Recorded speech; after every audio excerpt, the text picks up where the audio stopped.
Today I'm going to be talking about one investment idea that I think that I'm going to be taking a pass on. JP Morgan created a thing called the cryptocurrency basket exposure. Let me see if make sure that's right. It's going to be called the JP Morgan cryptocurrency exposure basket. Now that makes you think, oh wow, I'm going to be able to get some exposure to the cryptocurrency market because that's what we all want to do, right? We want to buy crypto.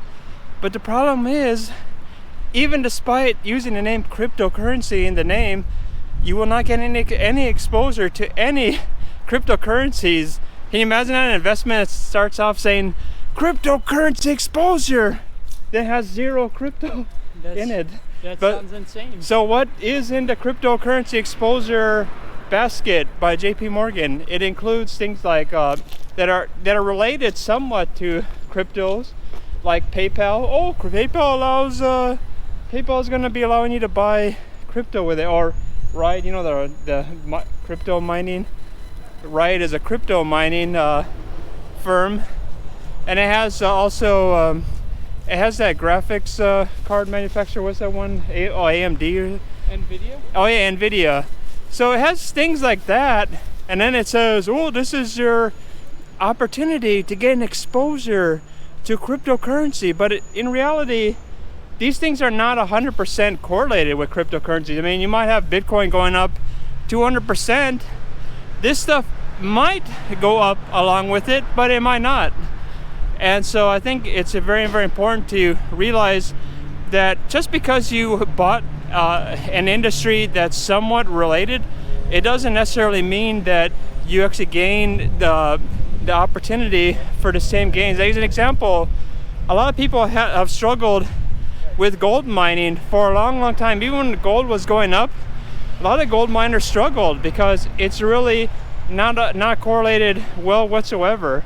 So I think it's really, really important to keep in mind that just because you own something that's similar or it's related in the same industry doesn't mean that you get the same returns.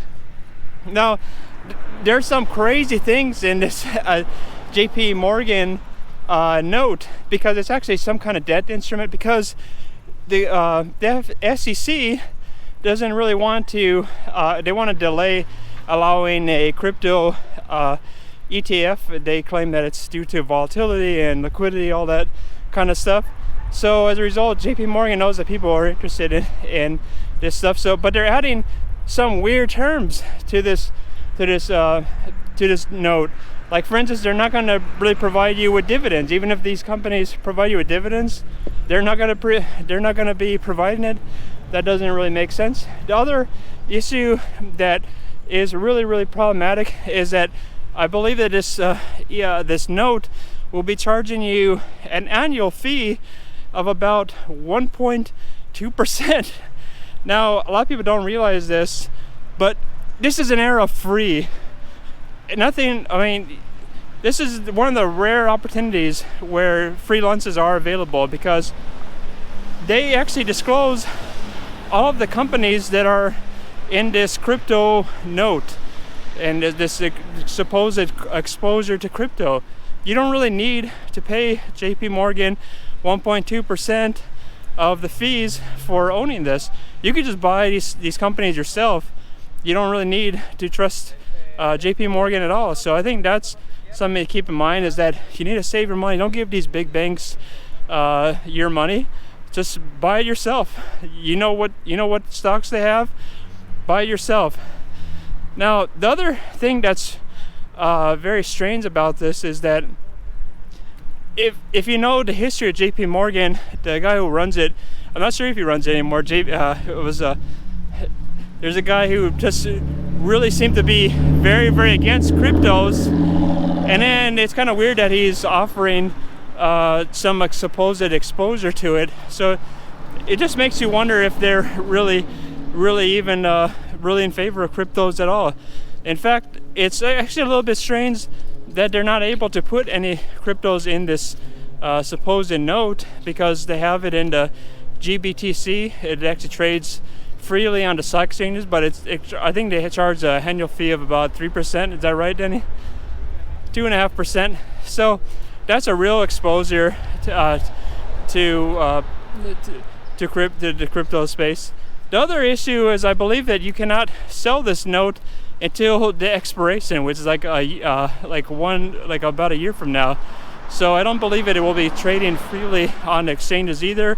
So if you like liquidity and opportunity to sell, or you want to make a change, you won't really be able to do so with this. So I think that there are a lot of issues with this.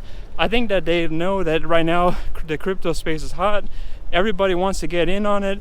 And so it sounds really cool that you have a name like, oh, get exposure to the crypto space.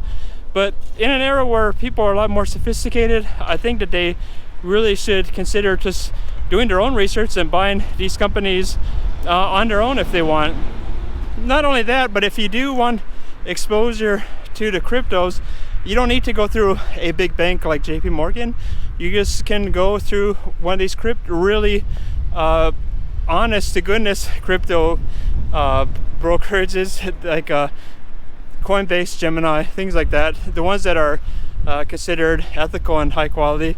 You don't have to go through JP Morgan, and you don't have to pay a yearly fee either. Once you buy the crypto, you can just keep it there.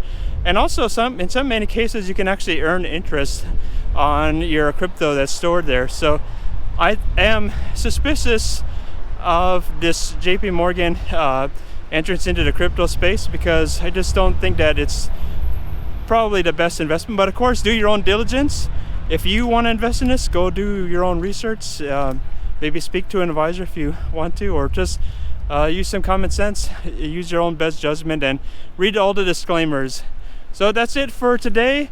Feel free to leave me a rating, click like on, it really does help with the Google algorithm. Subscribe, and I'll see you in the next video.